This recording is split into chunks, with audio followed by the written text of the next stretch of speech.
Israel मैदान जंग में है और हमास के खिलाफ पूरी ताकत से हवाई हमले कर रहा है।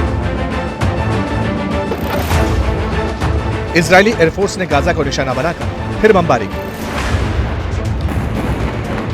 बताया कि हमास आतंकियों के इंफ्रास्ट्रक्चर को तबाह किया, anti tank missile launch sites हो या फिर सुरंग, इंटेलिजेंस ऑपरेशनल हेडक्वार्टर भी बर्बाद करने का दावा किया।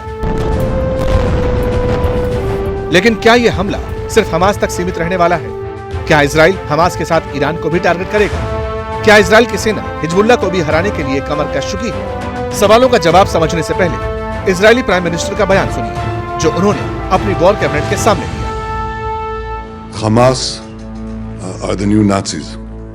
Hamas is ISIS, in some instances worse than ISIS. And just as the world united to defeat the Nazis, just as the world united to defeat ISIS, the world has to stand united behind Israel to defeat Hamas. This is part of an axis of evil of Iran and Hezbollah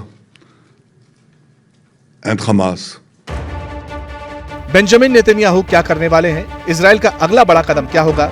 जवाब उनके बयान में ही छिपा है। यानी अब एक तीर से 3 निशाने लगाने की तैयारी।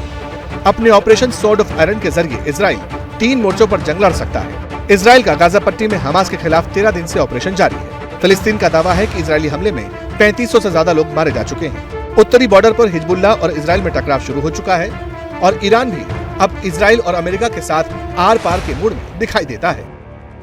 मैं अमेरिका से कहना चाहता हूं, आज तुम फिलिस्तीन की तरफ से रॉकेट भेज रहे हो, उन्हीं लोगों के सामने तुम इजराइल को हथियार दे रहे हो। गाजा पर जो बम गिर रहे हैं वो तुम्हारे बनाए हुए हैं।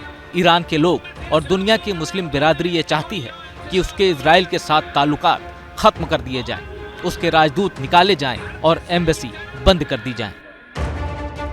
लेकिन ईरान के खिलाफ जंग छिड़ना इतना आसान नहीं होगा, क्योंकि उसे रूस और चीन का सपोर्ट हासिल है। दूसरी ओर इजराइल के साथ अब अमेरिका के अलावा दूसरे पश्चिमी देश खड़े हैं। बाइडेन के इजराइल दौरे के 24 घंटे के अंदर ब्रिटेन के प्राइम मिनिस्टर ऋषि सुनक तेल अवीव पहुंचे, नेतन्याहू से मुलाकात की। कहा, दुख की इस घड़ी में ब्रिटेन इजराइल के साथ खड़ा है।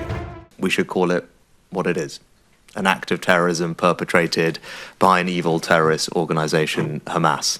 That's what I believe, and that's what we will continue to say. And in that vein, we will stand with Israel. We will stand with you in solidarity with your people and your right to defend yourself, to bring security back to your country, to your people, to ensure the safe return of the hostages. कहते हैं इतिहास खुद को दोहराता है। दूसरे विश्व युद्ध में दुनिया 2 धड़ों में बटी थी, एक्सिस और एलाइड पावर्स। तब एक्सिस पावर्स के तौर पर जर्मनी, इटली और जापान थे, तो वहीं दूसरी तरफ इनके खिलाफ ब्रिटेन, अमेरिका, सोवियत संघ मिलकर लड़े थे। तब इजराइल अस्तित्व में नहीं था, मगर इस बार लगता है कि इजराइल, ब्रिटेन, अमेरिका एक तरफ है, तो वहीं दूसरी ओर ईरान और उसके पैसों पर चलने वाले संगठन। और अगर ईरान के खिलाफ जंग छिड़ी तो फिर रूस पीछे नहीं रहेगा। ऐसे में महायुद्ध की नई स्क्रिप्ट तैयार हो सकती है।